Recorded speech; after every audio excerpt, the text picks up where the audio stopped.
Well, the protests in Morocco are the latest large-scale uprising led by youth after demonstrations in Nepal, Indonesia, the Philippines, and Madagascar.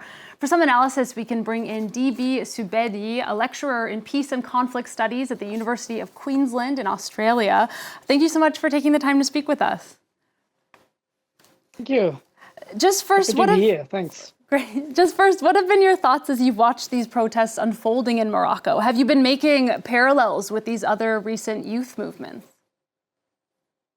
Yeah, looking at the protest unfolding in Morocco, I can see that this protest actually reflects some of the concerns and some of the methods of youth-led protest we have seen recently in other parts of the world, especially protests in Sri Lanka, Nepal, Philippines, Indonesia, and Madagascar recently. So there are some common patterns, although in the Moroccan protests are exclusively driven by certain trigger factors and underlying tensions in that country.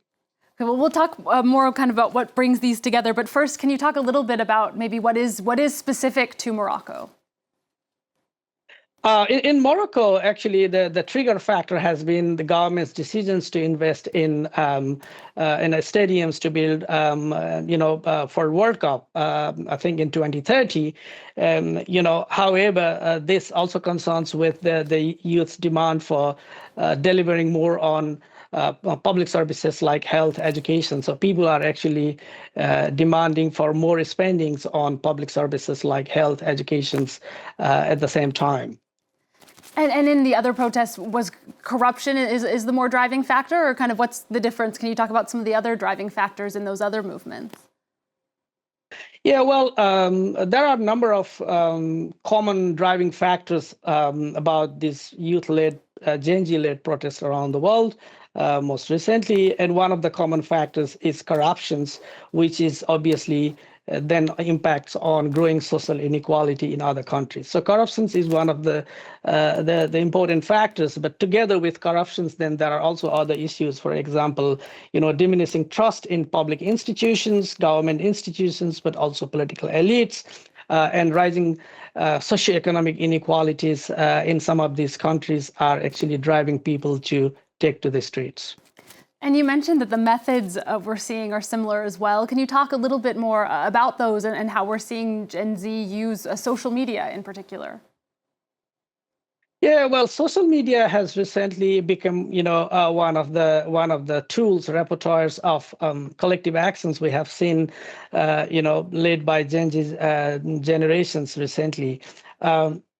What we have seen across the world is that, these Gen Z-led, youth-led protests are, in a way, they seem to be like a leaderless, less hierarchical protests, which are different from political party and other organizations-led protests in the past. So this actually brings, it is leaderless in the sense that young generations are using social media as a facilitators to bring young people together in this, collective protest.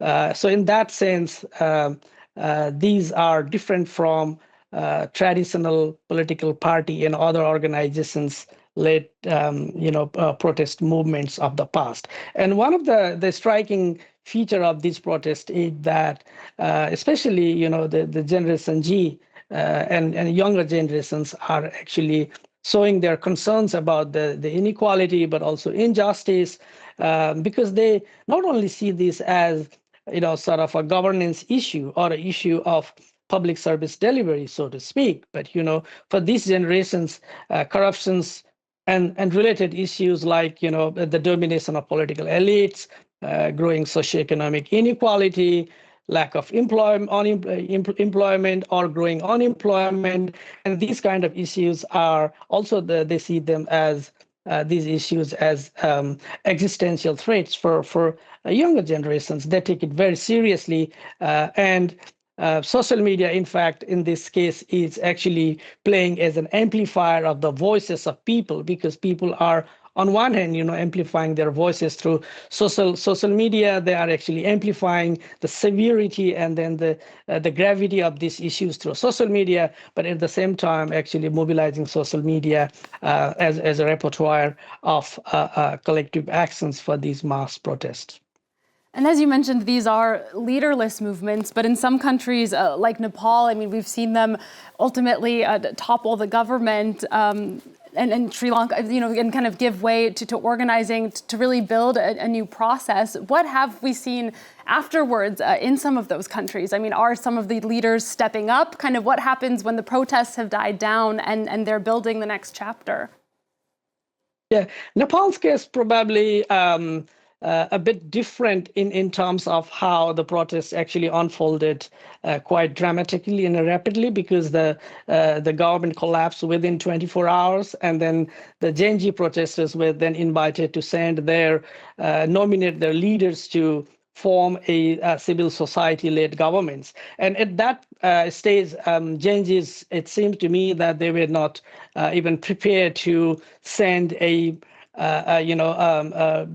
leader of GenZs to the government, and as a result of that, they reached out to other civil society leaders to find someone who would represent GenZ's voice in the government. That's how actually Nepal came up with forming a new government after the protest. Similar things happened in Bangladesh in 2024, but case of Sri Lanka is different because the leadership actually emerged out of the existing parliamentary system. So what we have seen is that even though the protests have been largely leaderless protest, which is spontaneous, in a way spontaneous involvement and voluntary participation of young people, once these protests actually shake or dismantle government institutions, and in most cases, collapse the government, like the case of Bangladesh and Nepal, and then a new form of leadership emerged either from civil society organizations with some support and some kind of involvement by GenZ protesters. But when it comes to actually initiating and mobilizing these protest movements, they seem less hierarchical than the protests we have seen in the past. Okay, so you're saying that these protesters, kind of they make the change happen, but then are they not necessarily going to be a part of it afterwards? Or kind of what is their role in rebuilding those countries? Yeah, we have to actually look at that kind of answer that questions by looking at examples on a case-to-case basis, as I said earlier. For example, not all protest movement have a similar kind of political consequences, and this all depends on how the government in place responds to the protest movement, and what is the severity of political change and the nature of political change that comes after this protest movement. And there have been different arrangement, as I said. For example, in the Philippines and Indonesia, the government didn't collapse, but there has been some kind of negotiations. So it actually took a very different course to the kind of political and institutional change. Whereas in Sri Lanka, Bangladesh, and Nepal, there was a very significant fundamental shift in the system of government, especially in Sri Lanka and Bangladesh, where there are civilian governments. In other places, for example, in Madagascar, the president dissolved the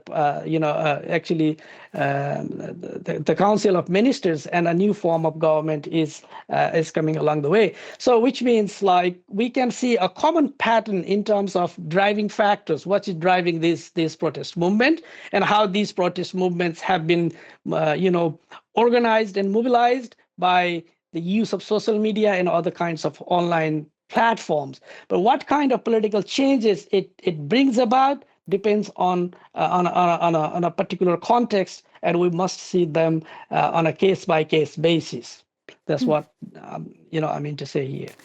Okay, DB Subedi, thank you so much for your analysis this morning. Again, that was DB Subedi, a lecturer in Peace and Conflict Studies at the University of Queensland, Australia.